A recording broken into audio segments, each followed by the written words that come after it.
Assalamualaikum warahmatullahi wabarakatuh. Bapak Ibu sekalian, kita bertemu dalam kesempatan kali ini. Perkenalkan, saya Ita Masita. Kita akan berdiskusi sebentar tentang safe behavior atau perilaku yang aman. Kenapa kita berbicara tentang safe behavior atau perilaku yang aman?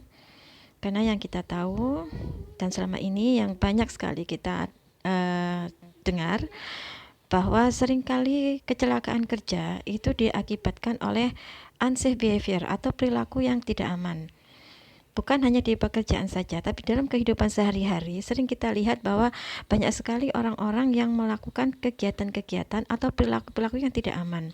Contoh yang paling sering kita lihat di kehidupan sehari-hari adalah misalnya ketika kita naik motor. Nah, sampai sekarang masih banyak kita temui ada mereka yang mengendarai kendaraan bermotor roda 2 tidak menggunakan helm dan sebagainya. Terus kemudian yang paling populer saat ini adalah berkaitan dengan pandemi COVID-19 ini. Oleh pemerintah sudah disampaikan, sudah sangat dianjurkan, bahkan sekarang diwajibkan kemanapun kita harus mengenakan masker.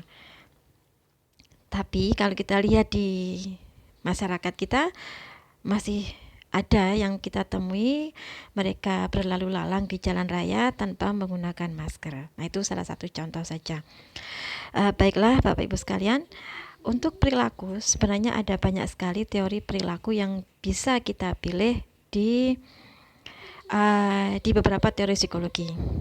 Tapi ada teori yang umum yang digunakan di safety, yaitu teori dari Scott Keller PhD dalam buku Psychology of Safety.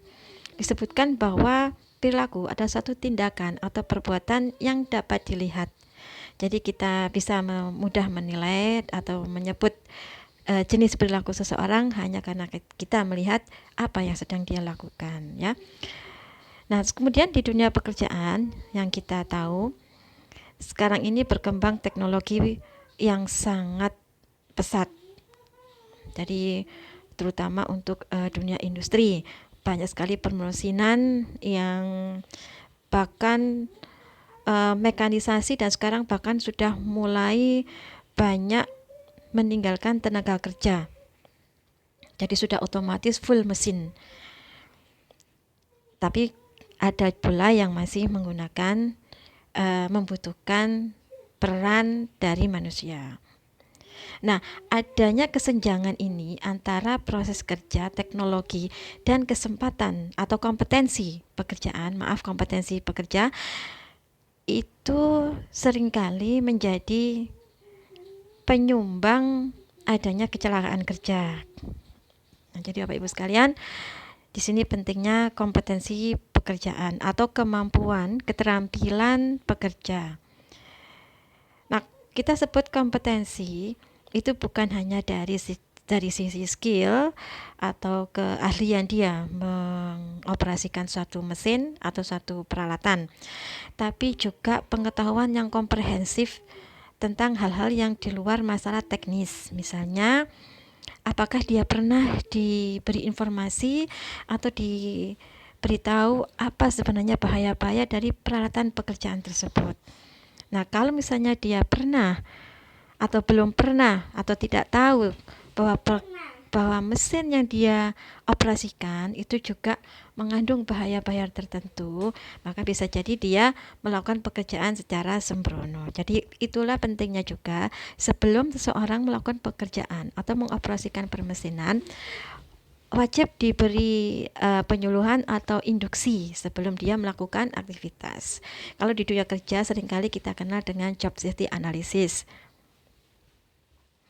Nah, selanjutnya kita lihat beberapa contoh kasus-kasus bencana yang luar biasa yang memang kejadiannya sudah beberapa puluh tahun yang silam, tapi itu tetap bisa kita jadikan sebagai acuan atau sebagai pelajaran agar tidak terulang kembali. Nah, kita lihat apa sih dampak negatif dari perilaku yang tidak aman. Nah, dampak negatifnya jelas meningkatnya angka kecelakaan.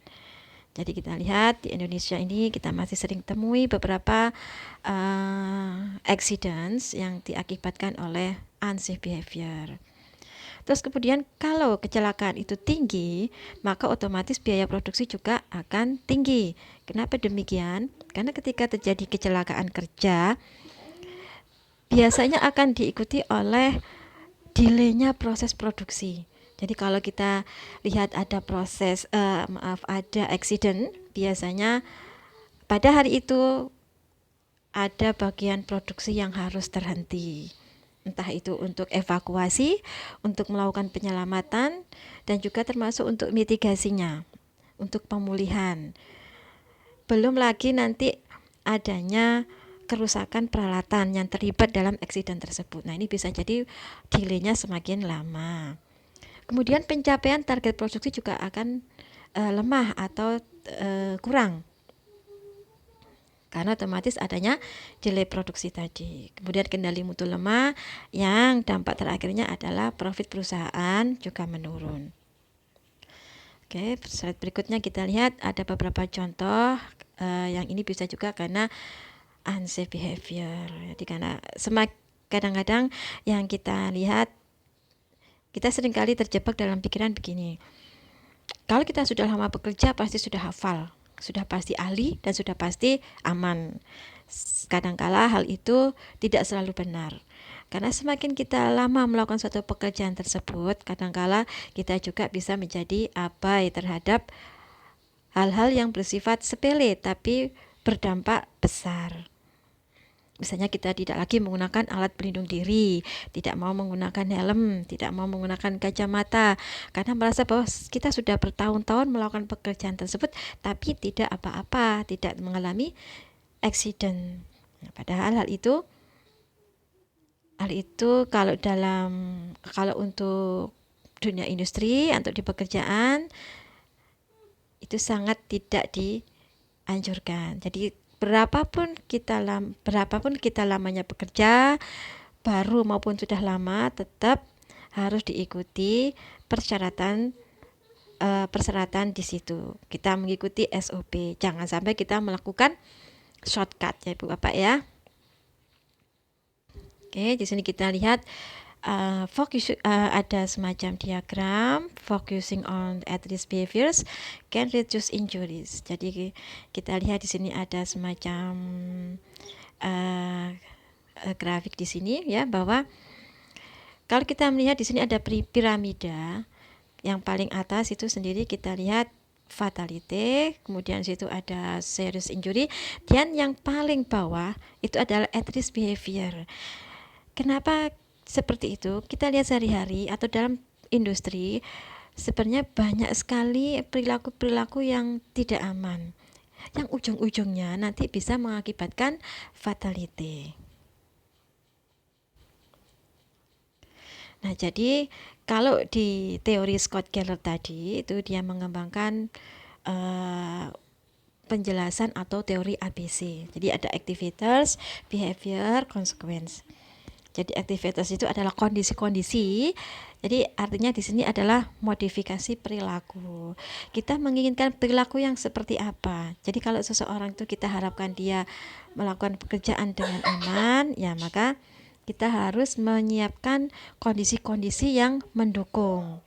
Jadi misalnya kita buatkan SOP supaya seseorang itu menerapkan SOP dan berperilaku aman. Konsekuensinya sehingga bisa mengurangi angka kecelakaan.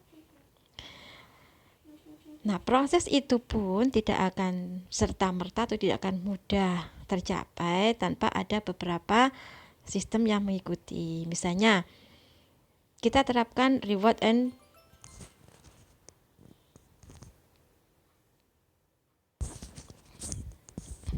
kita tetapkan reward and punishment. Jadi untuk